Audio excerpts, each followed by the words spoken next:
Leo, alamin natin ganap sa inyo sa kalating buwan ng October. Ito ay sa October 1 hanggang October 15. Guys, general reading po ito. Hindi po ito personal reading. Kung hindi kayo ang tinutukoy, maaari bang Leo ang tinutukoy sa reading na ito, guys? Umpisa na natin. Ano po ganap sa mga Leo sa October 1 hanggang October 15? Pasensya na kayo kung maingay aking background. Wala tayong magagawa dyan. Tayo na lang mag-adjust.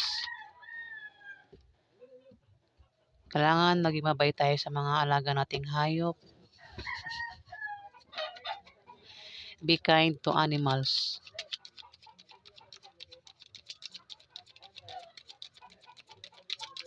Ayan, may nagpatugtog pa. Sana hindi marinig sa mic. Ang ingay na nga, nagpatugtog pa, talagang ang iingay nila.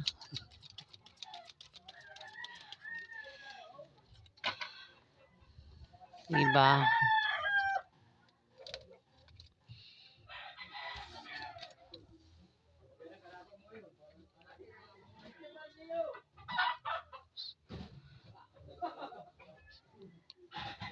Five of Wands nakabaliktad, pero walang baliktad nito.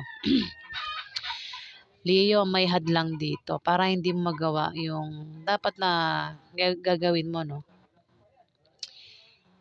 Maaari mapag-usapan ka rin sa kalating buwan ng October.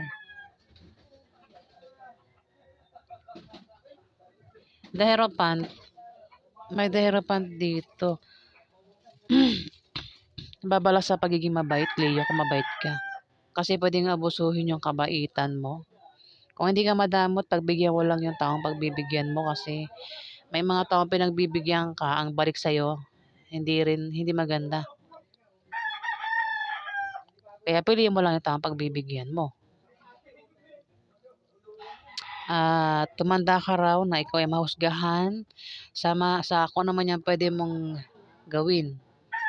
May mga mata nakatingin, kaya pala may mga marites Leo. Kaya pwedeng mahusgahan ka ng mga marites na ito, no? Sa kung naman yung gagawin mo. Maaari din na magkaroon ng kasal sa kalating buwan ng October, Leo. Pwede ikaw ikasal o kung sino man ikakasal na yan, may kakasal daw. Meron ka ring tradisyon na susundin o rules na susundin o paniniwala mo na marisundin mo sa kalating buwan ng October. Empress, isa kang Empress. May magbubunga, pwede magbunga ng maganda. Kung anong pinaghihirapan mo rito, magbubunga ng maganda, Leo. Kung single ka, ayan. Kasi mukhang love reading ito Sa mga single, meron kang pinaghihirapan na magbubunga ng maganda sa kalating buwan ng October.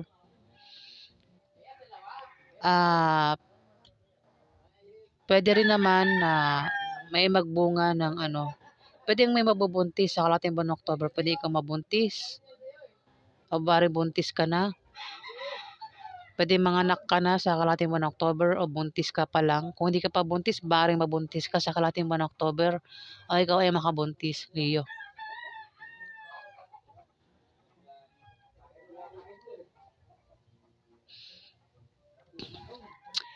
Kung babasahin sa picture,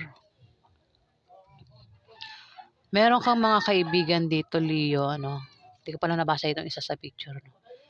Pwede magkaroon ng pagkikita sa inyo ng mga kaibigan mo. Ang tawag nito, yung pwede magkaroon ng reunion sa inyo magkakaibigan. Tatlo kayo dito. Pwede makatrabaho mo rin ito, Leo, kung meron kang trabaho dyan. Pwedeng, ang tawag niyan, yung nagkita-kita sa isang lugar kasi maring papasyal, kakain sa labas. Kaya magkakaibigan, Leo. Sa natin ba ng October dito. Baka balak nyong gumimix sa kalating buwan ng October, Leo, na mga kaibigan mo, pumasyal. Dito, yung Empress, meron kang karelasyon na ano, no? Sweet. Sweet kayong dalawa ng karelasyon mo. Pwede yung ex mo sa picture ko lang kung binabasa ito. Yung kanina, hindi yung, ang binasa ko dito, yung meaning ng Empress. Ito naman binabasa ko sa picture. Kung sa picture, sweet kayo dito ng karelasyon mo. Pwede rin naman na hindi mo itong karelasyon. Pwede yan ay third party o ex mo. Basta meron kang ano rito kayakap sa kalating buwan ng October. Pwede siya rin yung ka-meet up mo, katagpo mo sa kalating buwan ng October. Ingat ka kasi baka pag-usapan ka. Kung may makita, kasi sabi ko nga may mga mata nakatingin, di ba? Sa mga ginagawa mo, may pwede ka mo mahusgahan. Lalo na kung meron ka ng karelasyon, nakipag-date ka pa sa iba, nakipagkita ka pa sa iba. Pwede kang mapag-usapan. Ten of Swords,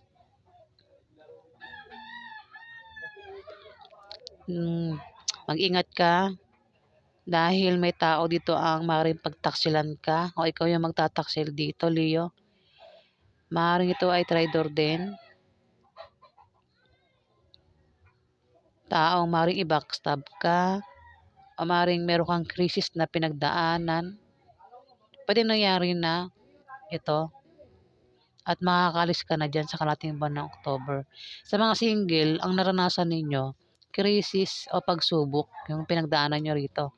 At makakalis na kayo dyan sa kalating buwan ng October. Kung kayo naman ay may karelasyon, meron kayong ano dito, na maaaring pinagtaksilan kayo. Pwede ikaw rin yan. O kung sino naman itong nagtaksil dito. Maaaring may third party. Pwede nangyari na. At sa kalating buwan ng October, kasi ano na ito parang nangyari na Kung naghiwalay na kayo ng taong ito, makaka-move on ka na, Leo. Kasi nakahiwalay na yung kamay, hindi na hindi na magkahawak yung kamay. Hiwalay na kayo sa asawa nyo. Kung dati sweet kayo dito hiwalay na yung kamay, Naghiwalay na kayo. Pwede rin third party, baka hiwalay na kayo sa third party. Ayan, kung asawa mo ay nag-away kahit nagkahiwalay, hindi ka pa rin makamove on, sa kalating buwan ng October, makamove on ka na, Leo. Kung ano man yung kahirapan pinagdaanan mo rito, maraming Leo. Sa mga Leo na nakaranas ng kahirapan o pagsubok, problema, sa kalating buwan ng October, makakalis na raw kayo dyan. Kumbaga, wala na yung problema nyo dito, Leo.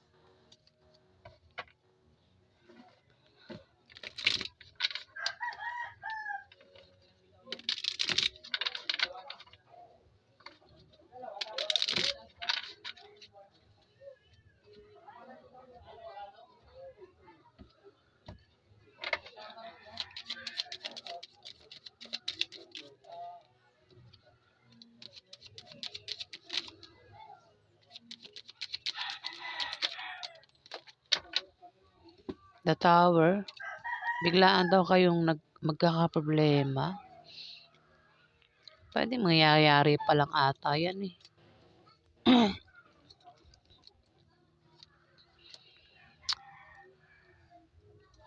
kung may mga karelasyon kayo dyan, pwede maghiwalay kayo. Maraming Leo Bahala na kayong tamaan nito hindi. Hindi naman nila lahat ng Leo. Ganyan yung relasyon. Sa mga wait lang. Pwedeng nangyari na ito, Ten of Swords. Dito kasi biglaan na naman kayo magkakaproblema rito.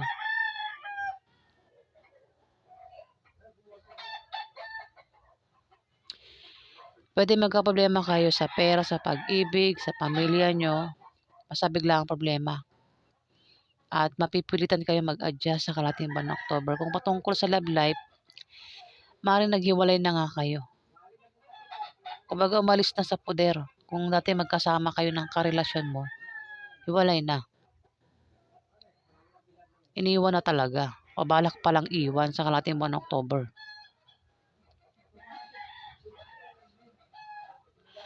Ayan. Seven of Swords.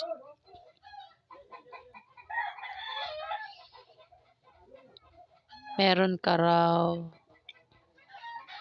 May mga tao rito, Leo, mag-ingat ka sa kanila. Ibang tao, mag-ingat ka sa ibang tao. Kasi may traitor tsaka magnanakaw dito. Ingat ka sa traitor at magnanakaw. Kung meron ka sikreto o plano, wag mong ipagsabi sa iba.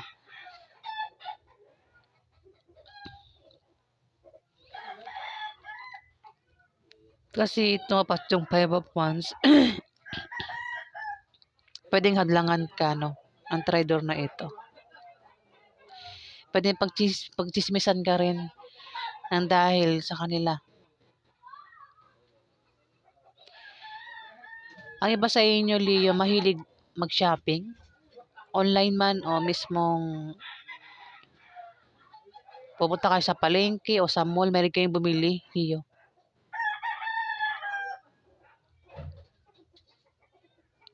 Maring, yan din yung ano, kung bakit kayo napag-uusapan, ano, ang iba sa inyo, napag-uusapan kayo dahil sa mga, mahilig kayo mag-shopping dito. Bumili na bumili.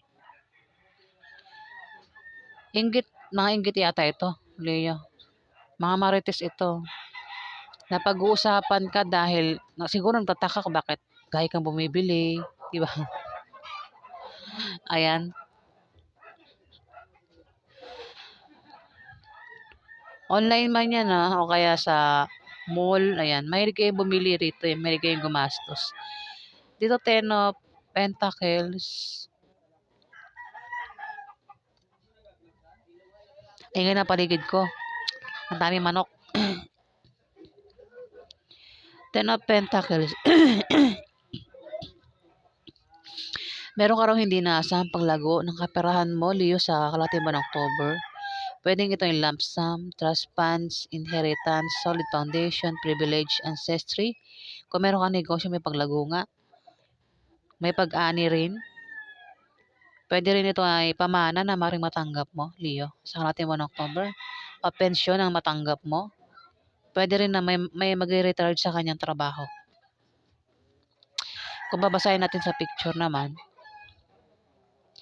may reunion ng pamilya, may pagkikita-kita. Pwede magkaroon ng kasiyahan, paghahanda. Pwede rin ito ay kakain sa labas. May uuwi galing sa malayong lugar. Member ng pamilya. Ayan.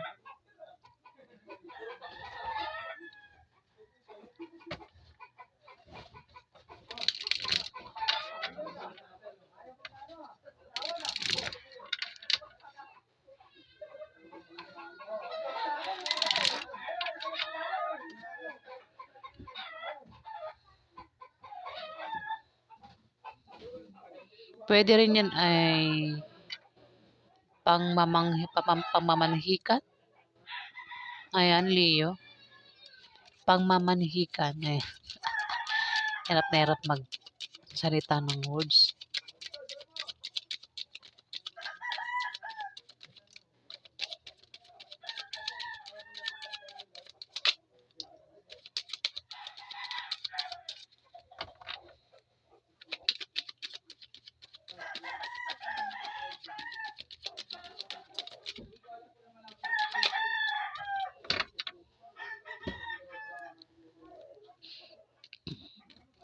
Two of Cups nakabaliktad. May Queen of Swords Queen of Cups. Meron kang karelasyon na water sign, Scorpio, Pisces o Cancer. Babae. Three of Swords, may tao na nakit dito. Empress. May tao na nakit sa'yo, Leo. O ikaw yung nanakit sa kanya. At hindi ka pa, kung pwedeng nangyari na, mangyari pa lang. Etong Three of Swords, kung nangyari na, hindi ka pa rin makamove on sa taong gumawa niyan sa'yo. Kung ikaw yung sinaktan dito, pwede rin naman na ikaw yung nanakit sa kanya. Kung sino mo tong nasaktan, hindi siya makamove on hanggang sa ngayon. Ngayon sabi nung card, gumawa ka ng paraan para mag-move on ka na raw at huwag ka magpaka-depress, Leo, kung hindi ka pa rin makamove on. Pulit yung puso mo rito, sinaktan, sinugatan, ano. Pwede siya rin yung bumigo sa'yo, o ikaw yung bumigo sa kanya, Leo. Pwede nag-away kayo at nagkahiwalay. Ayan. Kung hindi man ikaw yan, kung single ka, kung ito'y patungkol sa love life pa. Kung single ka, meron ditong water sign. Scorpio, Pisces o Cancer. Babae. Queen of Cups. Tumapat yung Ten of Swords. Hiwalay na kayo nito, Leo, kung siya ay karelasyon mo. Hiwalay na kayo, maghihiwalay pa lang sa kalahating buwan ng October. Pwede member ng pamilya mo, kamag-anak mo, o mismong asawa mo. Third party, o hindi ex. Third party o asawa. Ayan, Leo.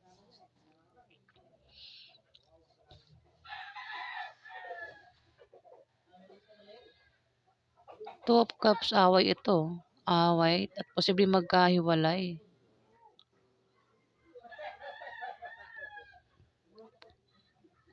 Pwede magkaroon ng away at posibleng magkahiwalay sa inyo. Ng karelasyon mo, Leo. Pwede member ng pamilya mo, kamag-anak mo, o mismong asawa mo, o third party. Ayan. Ayan yung biglang problema na paparating dito sa kalahating buwan ng October.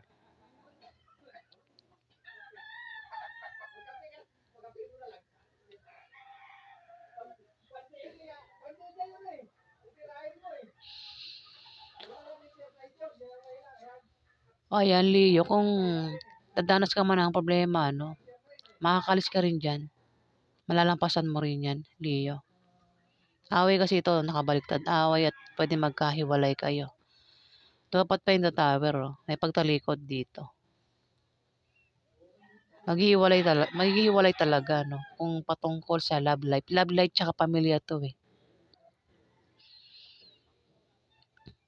Kung single ka, pwede nga problema, pwede magkaroon ka ng problema sa pera, ang iba sa inyo, Leo. Pwede yun ang dahilan kung bakit mag-away kayo at magkahiwalay ng karelasyon mo, Leo. Away sa pera. Ayan, yan ganap sa inyo, Leo.